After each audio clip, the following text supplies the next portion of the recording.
Good afternoon बच्चों, class 9th की worksheet 15। ठीक है, मैं इसको समझाने जा रहा हूँ। पहला है परिमेय संख्या। मैं इंग्लिश और हिंदी दोनों में समझाने जा रहा हूँ। पहला है आपका परिमेय संख्या। परिमेय संख्या मतलब रेशनल नंबर। रेशनल नंबर मतलब गिनती। 1 2 3 4 5 6 7 8 9 मैंने जो लिखा है ये गिनतियाँ, आप जितनी तक गिनतियाँ बोलते हो जो जीरो से ऊपर होती हैं वो सब परिमेय संख्या के अंतर्गत आती है, मतलब रेशनल नंबर के हिसाब से। ठीक है, अब ये रेशनल नंबर का हम यहाँ पर मैं कुछ उदाहरण दे रहा हूँ। देखिए, अगर हम रेशनल नंबर को गुणा करते हैं, देखिए 3 और 5, इसका मल्टीप्लिकेशन हमने 15 आया मेरा, 3 5 जा 15 करके, तो हमको रेशनल नंबर मिला। 4 5 जा 20, ये भी रेशनल नंबर। अगर हम 64 जो रेशनल नंबर को अगर 16 रेशनल नंबर से भाग देते हैं, डिवाइड करते हैं, तो 4 आता, तो रेशनल नंबर हमको मिलते जा रहा है। जहाँ पर हम घटा रहे हैं, जोड़ रहे हैं, सब हमको रेशनल नंबर मिल रहा है, मतलब परिमेय संख्या मिल रही है। तो इसका कहने का मतलब हो गया कि परिमेय संख्या ऐसी संख्याएं हैं जिनका गुणा भाग जोड़ घटाना करने पर हमको परिमेय संख्या मिलती है, मतलब परिमेय संख्या हमको मिल जाती है। अब आते हैं हम अगला अपरिमेय संख्या में। अपरिमेय संख्या को बोलते हैं इरेशनल नंबर। इरेशनल नंबर क्या होते हैं, देखिए पहले समझो इरेशनल नंबर क्या होता है। जो वर्गमूल में पाए जाते हैं, जो स्क्वायर, ये √2 √3 √7, या ये बार बार वो आ रहा है 1.0010010 डॉट डॉट डॉट डॉट करके लिखा, तो ये जीरो की संख्या बढ़ती जा रही है। तो ऐसी संख्याओं को अपरिमेय संख्या मतलब इरेशनल नंबर कहते हैं। इरेशनल नंबर ज़्यादातर वर्गमूल में पाए जाते हैं। ठीक है, जो स्क्वायर में होते हैं, स्क्वायर 2 स्क्वायर 3 स्क्वायर 7। अब इनका गुणा करके देखते हैं, आपस में जोड़ घटाना गुणा भाग कर रहे हैं। देखिए यहाँ पे अगर हम इरेशनल नंबर 2 को इरेशनल नंबर 3 से मल्टीप्लाई करें, गुणा करें, तो √6 मिल रहा है। देखिए अंदर से अंदर गुणा करें, 2 3 जा 6, तो ये हमको इरेशनल नंबर मिल रहा है। अगर इरेशनल नंबर 7 लिखते हैं और उसको मल्टीप्लाई कर देते हैं 5 से, इरेशनल नंबर 5 से, तो इरेशनल नंबर 35 मिल रहा है, मतलब अपरिमेय संख्या ही मिल रही है। गुणा करने में अपरिमेय संख्या मिल रही है, पर लेकिन एक जगह यहाँ पर देखिए समान संख्याएं ले रखी है मैंने, √3 √3 √2 √2। तो अगर इनका मल्टीप्लाई करते हैं, आपस में गुणा करते हैं, तो वर्गमूल 9 मिल रहा है। वर्गमूल 9 का स्क्वायर ये क्या आ गया 3, जो रेशनल नंबर मिला, और वर्गमूल 4 का हमको मिल गया 2, ये भी परिमेय संख्या हो गई। मतलब असमान संख्याओं से अगर गुणा करते हैं, अपरिमेय संख्याओं से गुणा करते हैं, तो हमको इरेशनल नंबर मिलता है, मतलब अपरिमेय संख्या मिलती है। ठीक है, अब इसका फर्स्ट क्वेश्चन पे आते हैं। फर्स्ट क्वेश्चन जो लिखा गया है यहाँ पर मैंने लिखा है कि can we get an irrational number by multiplying 2 rational number, मतलब क्या हमको दो परिमेय संख्याओं के आपस में गुणा करने पर अपरिमेय संख्या मिलेगी या नहीं। तो इसका उत्तर होगा नहीं। ठीक है, देखिए कैसे। देखिए परिमेय संख्या क्या है, 2 और 3 है, इन दोनों का आपस में गुणा किया तो अपरिमेय संख्या नहीं मिल रही है, इरेशनल नंबर नहीं मिल रहा है। 6 मिला जो कि रेशनल नंबर है, गिनती में आ रहा है। 3 7 जा 21, 21 भी क्या आ गया, रेशनल नंबर आ गया, गिनती में आ रहा है 21, तो परिमेय संख्या।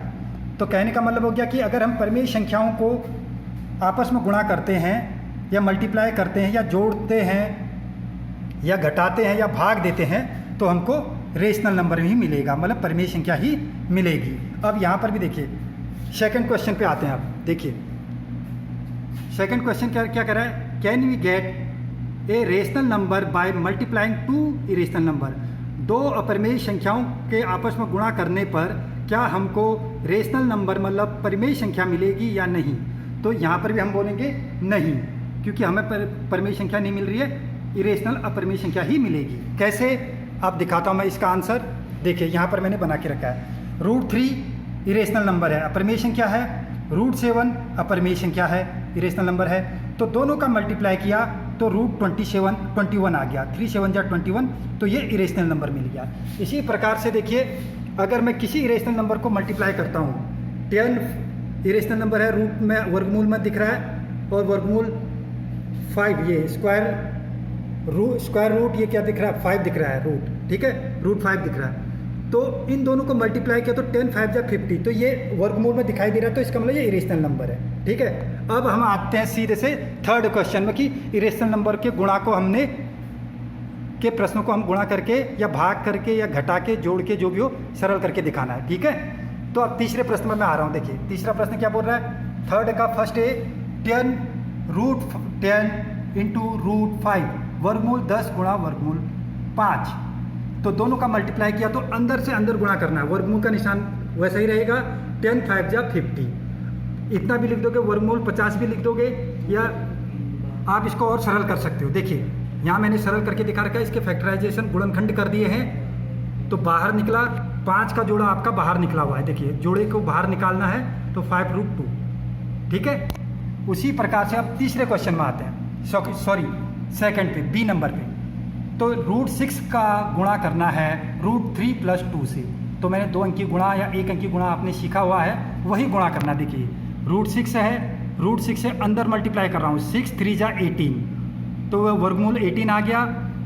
उसी प्रकार से देखिए 1 है बाहर लगा हुआ वर्गमूल के, तो 1 से बाहर वाले को बाहर वाले से गुणा करना है, 2 1 जा 2, और वर्गमूल 6 को वैसे उतार देना उसके आगे, ठीक है। ये सवाल आपका बी नंबर बन चुका है। अब उसके बाद आते हैं सी नंबर पे। सी नंबर वाला सवाल क्या बोल रहा है, 3 + √3 गुणा करना है 3 - √3 से।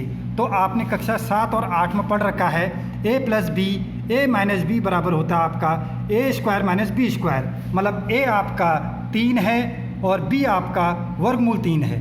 तो 3 का वर्ग 3 का स्क्वायर कितना हो गया, 3 3 जा 9, ठीक है। वर्गमूल 3 क्या हो गया, वर्गमूल 9 हो गया, अंदर गुणा करके 3 3 वर्गमूल 9 हो गया। अब देखिए 9 का वर्गमूल कितना होता है, 3, तो 9 में 3 घटा के कितना आ गया मेरा, 6, ठीक है। डी क्वेश्चन देखिए, अगर मैं भाग देता हूँ तो ये ध्यान में रखिए, क्या वर्गमूल 15 में वर्गमूल 5 से भाग देता हूँ, सॉरी यहाँ पर वर्गमूल लगाना भूल गया था, वर्गमूल 3 ही मिलेगा, क्योंकि अगर इन दोनों का गुणा देखोगे, इन दोनों को मल्टीप्लाई करोगे अंदर गुणा करके, तो ये आएगा, ठीक है। तो ये इसका आंसर हो जाएगा वर्गमूल 3। वर्गमूल वैसा ही रहेगा और भाग सिंपल जो भाग करते हो वही रहेगा।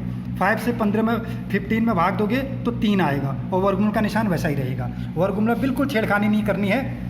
ई नंबर पे देखिए, ई क्वेश्चन क्या था, 77 वर्गमूल 7 × वर्गमूल 21, तो 7 और 21 का मल्टीप्लाई करके मैंने लिख दिया वर्गमूल 47, ठीक है। ये 47 आ गया था, 140, वर्गमूल वैसा ही रहेगा, कहीं पर वर्गमूल छेड़ना नहीं है। अब यहाँ पर देखिए 18 वर्गमूल 15 भागा 6 वर्गमूल 5 है, मतलब 18√15 / 6√5 से। तो आंसर मैंने लिखा 3√5। ये कैसे आया, मैं अब यहाँ पर देखिए मैं कैसे कर रहा हूँ इसको, ठीक है। मैंने लिखा 18√15 भागा / 6√5, ठीक है। अब 6 से 18 तो बाहर वाले को कट दिया, 6 3 जा 18, वर्गमूल वैसा ही रहा, 5 से 15 कट गया तो कितना आया 3, तो वर्गमूल ऐसे रहा तो 3 यहाँ आ गया, तो 3√3। तो आंसर आपका आ रहा है, सॉरी 5 है तो 5 3 जहाँ, तो 3√3 रहेगा, ठीक है।